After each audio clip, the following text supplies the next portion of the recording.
सुंदरवन गांव में सुधा नाम की महिला अपने 3 साल के बेटे मोनू और भाई नीरज के साथ रहती थी।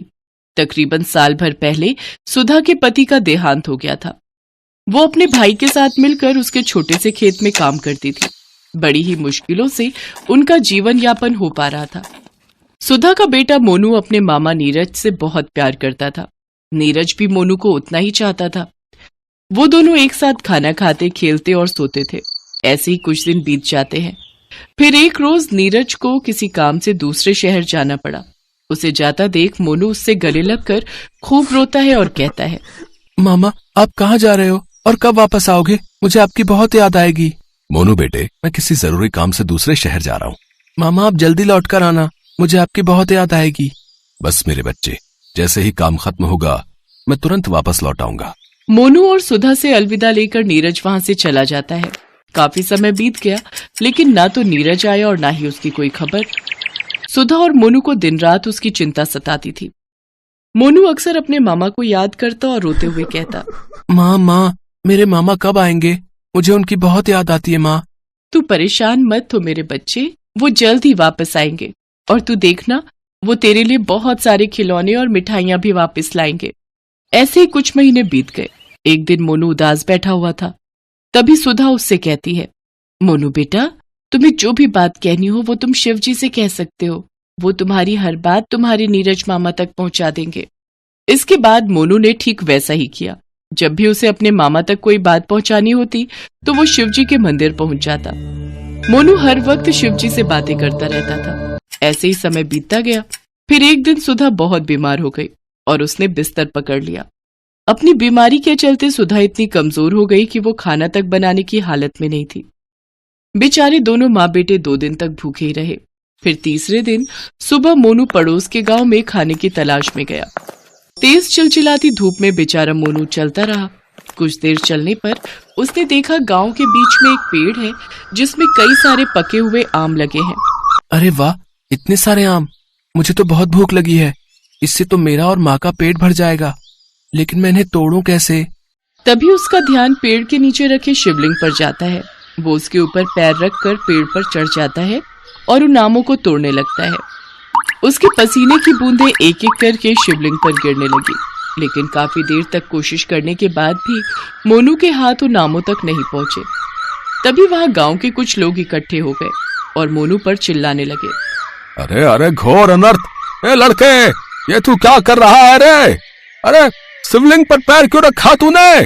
अरे मूर्ख बच्चे, हैं? तूने भोलेनाथ का अनादर किया है। तुझे ऐसा नहीं करना चाहिए था। अब इस शैतान बच्चे की मूर्खता के कारण हम सभी गांव वालों को शिव जी के गुस्से का शिकार होना पड़ेगा। मोनू जोर जोर से रोने लगा। फिर सभी गांव वाले उससे नाराज होकर वहां से चले गए। उन गांव वालों की बातें सुनकर मोनू डर गया और डर के मारे रोने लगा और रोते हुए शिवलिंग को अपने गले लगाकर कहने लगा, मुझे माफ कर दीजिए शिव जी, मुझसे बहुत बड़ी गलती हो गई। मैंने ये जानबूझकर नहीं किया, खाली पेट कुछ समझ नहीं आया। उसके इतना कहते ही शिव जी वहां प्रकट हो गए। मोनू बेटे, उदास मत हो। तुमने कुछ गलत नहीं किया। तुमने जो भी किया वो मजबूरी में किया। और मैं तुमसे क्रोधित नहीं हूँ, बल्कि मैं तो तुमसे बहुत प्रसन्न हूँ। आज तुम्हारे पसीने की बूंद से मेरा अभिषेक हुआ है। तुम्हारा मन सचमुच में बहुत पवित्र है और इसी कारणवश आज मुझे तुम्हें दर्शन देने पड़े। बताओ पुत्र, आखिर तुम्हारी क्या इच्छा है और तुम्हें क्या वरदान चाहिए? आप ना मेरी माँ को जल्दी से ठीक कर दो, वो बहुत बीमार है। अरे बस इतनी सी बात। तुम्हें अगर कुछ और भी चाहिए तो मुझसे मांग सकते हो। प्रभु, फिर आप मेरे मामा को जल्दी से वापस भेज दो। तथास्तु पुत्र, तुम्हारे मामा बहुत जल्द तुम्हारे पास लौट आएंगे।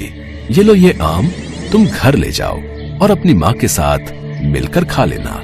मोनू खुशी खुशी वो फल लेकर जल्दी से अपने घर पहुंचा, जहां उसने देखा कि उसकी माँ बिल्कुल ठीक हो गई है और वो रसोई में खाना बना रही है।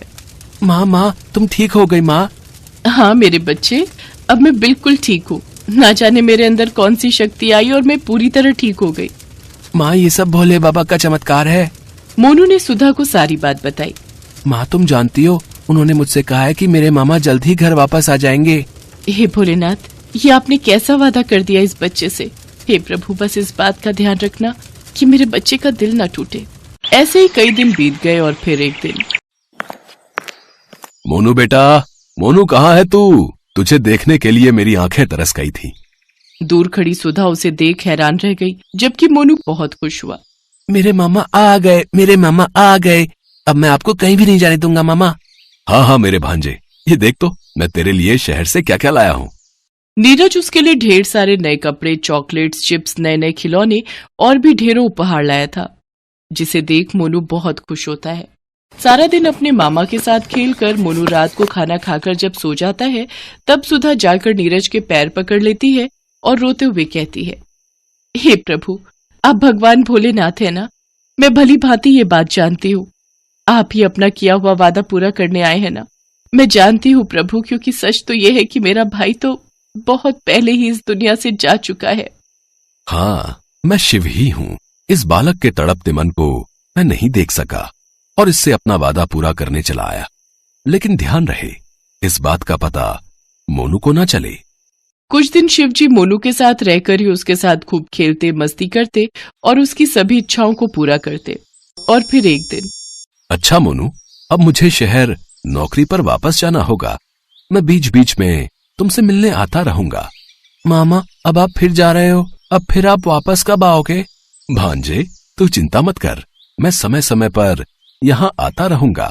इस प्रकार नेक दिल मोनू की सच्ची भक्ति से शिवजी और मोनू के बीच जीवन भर का संबंध बन गया। अब शिवजी हर महीने नीरज का वेश बनाकर मोनू के साथ कुछ दिन रहने चले आते, साथ ही उसके लिए ढेरों सामान ले आते और सुधा को भी कुछ पैसे दे देते।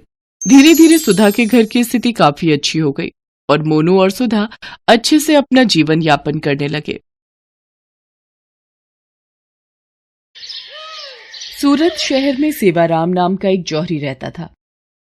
वो भगवान शिव का बहुत बड़ा भक्त था। स्वभाव से भी वो बहुत दयालु था। सेवाराम के पास सब कुछ था, पर कमी थी तो एक संतान की। शादी के कई वर्ष बीत जाने के बाद भी सेवाराम को औलाद का सुख प्राप्त नहीं हुआ था। उसकी पत्नी मालती भी इसी कारण उदास रहती थी। सुनो जी, आप दूसरा विवाह कर लो, मैं आपको संतान का सुख नहीं दे सकी। मालती, तुमने आज ये बात कह दी, पर दोबारा मत कहना। तुम मेरी अर्धांगिनी हो। हम इस दुख को मिलजुल कर बांटेंगे और मुझे विश्वास है एक दिन भगवान शंकर हमारी संतान की इच्छा जरूर पूरी करेंगे। सेवाराम का विश्वास था कि भगवान शंकर एक दिन उनकी इच्छा जरूर पूरी करेंगे। श्रावण मास शुरू हो चुका था। सेवाराम ने अपनी पत्नी मालती से कहा, मालती, मेरा मन है कि हम लोग एक बार बाबा बर्फानी की गुफा के दर्शन करके आए। बाबा अमरनाथ की यात्रा करके उनका दर्शन प्राप्त करने से मुझे विश्वास है कि भोला भंडारी तुम्हारी झोली खाली हाथ नहीं लौटाएंगे। हम अमरनाथ की यात्रा पर चलते हैं। ठीक है जी, मैं जाने की तैयारी कर लेती हूँ। सेवाराम और उसकी पत्नी अमरनाथ की यात्रा के लिए निकल पड़ते हैं। रास्ते में जगह जगह वो दान पुण्य करते हुए जाते हैं। बाबा अमरनाथ की यात्रा के रास्ते में जितनी भी लंगर कमेटियां दिखती हैं, सेवाराम वहां यात्रियों की सहायता के लिए किए जाने वाले इंतजामों में अपनी मदद देता है, खूब दान करता है। उसे सच्ची भक्ति थी कि बाबा भोलेनाथ उसे खाली हाथ नहीं लौटाएंगे। ओम नमः शिवाय का जाप करते हुए वो अमरनाथ पहुंचते हैं। मालती, कितना सुंदर और अद्भुत नजारा है। जय भोले बर्फानी। सच में अमरनाथ की गुफा में शिवलिंग के दर्शन करके मन प्रसन्न हो गया। भोलेनाथ, मैं संतान सुख से वंचित हूँ। मालती की गोद में औलाद का सुख भर दो प्रभु। मैं बड़े विश्वास के साथ आपके दर्शनों को आई हूँ। भोले बाबा, मेरी सोनी गोद भर दो। हे भोलेनाथ, आप अपने परम भक्त की संतान प्राप्ति की इच्छा क्यों नहीं पूरी कर रहे?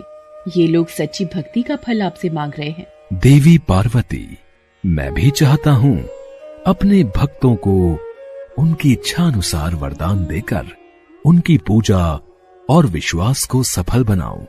पर सेवाराम को जो पुत्र प्राप्त होगा, उसकी पिछले जन्म के कर्मों के कारण अल्पायु अवस्था में ही मृत्यु हो जाएगी।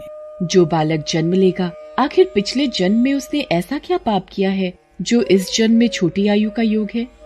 तो सुनो देवी पार्वती, पिछले जन्म में ये बालक जो दोबारा जन्म लेगा डाकू मंगल था। लूटपाट करके लोगों को मार देना यही इसका काम था। एक दिन, अरे लगता है कोई बारात जा रही है। इसे लूटने में बहुत धन की प्राप्ति होगी। रुक जाओ, बारात तभी आगे जाएगी जब ये सारी धन दौलत रुपया पैसा तुम मुझे दे दोगे।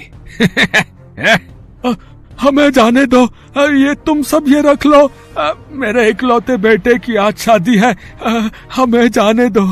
नहीं पिताजी, इस डाकू को कुछ मत देना। ये लोग ऐसे ही भोले भाले लोगों को डरा धमकाकर लूट लेते हैं। अच्छा, तुझे मेरे से डर नहीं लगता? तो ये ले। डाकू उस व्यक्ति के इकलौते लड़के को तलवार से मार देता है। जितने भी बाराती थे वो भी बचने की कोशिश करते हैं, पर मंगल सबको मार देता है। आज जैसे तूने मेरे इकलौते बेटे को तड़पा तड़पा कर मारा है, मैं तुझे श्राप देता हूँ, तू भी ऐसे ही तड़प तड़प कर मरेगा। डाकू मंगल बारात को लूटकर सारा धन दौलत ले जाकर एक पेड़ के खोल में छिपाने लगता है। उस खोल में एक नाग रहता था।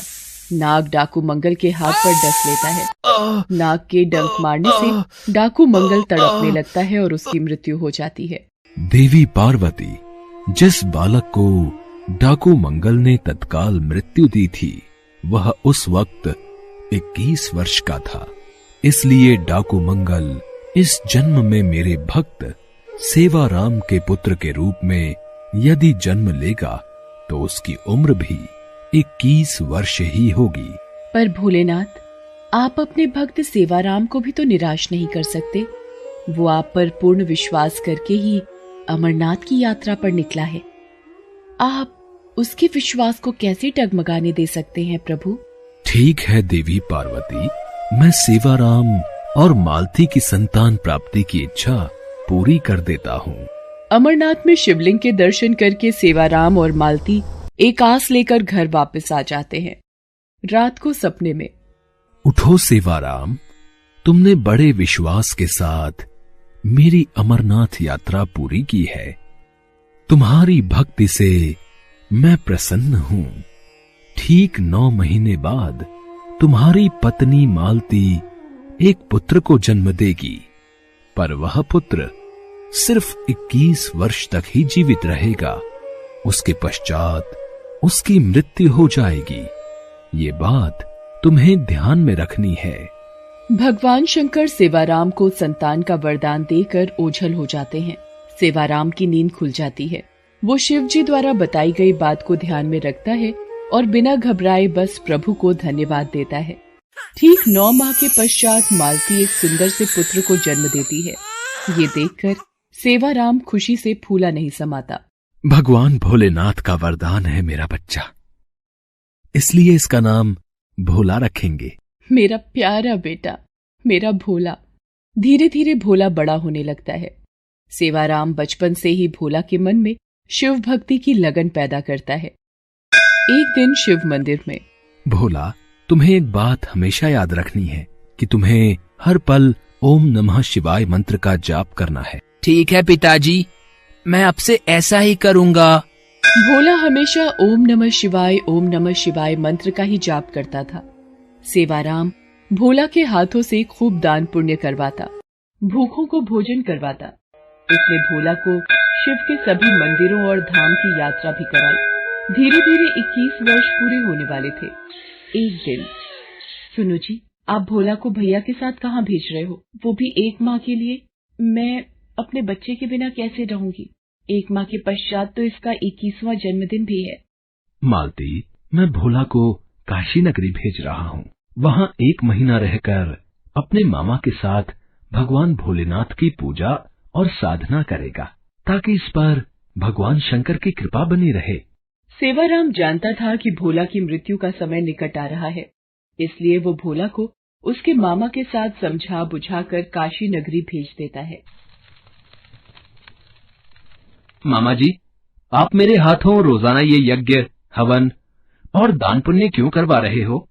भोला, तुम्हारे पिताजी की आज्ञा थी कि 1 माह तक रोजाना तुम्हें यज्ञ और दान पुण्य के कार्य करने हैं। कल सोमवार है, तो कल तुम्हारी पूजा संपूर्ण हो जाएगी। भोला की मृत्यु का केवल एक ही दिन शेष रह गया था। उस दिन सावन का आखिरी सोमवार था।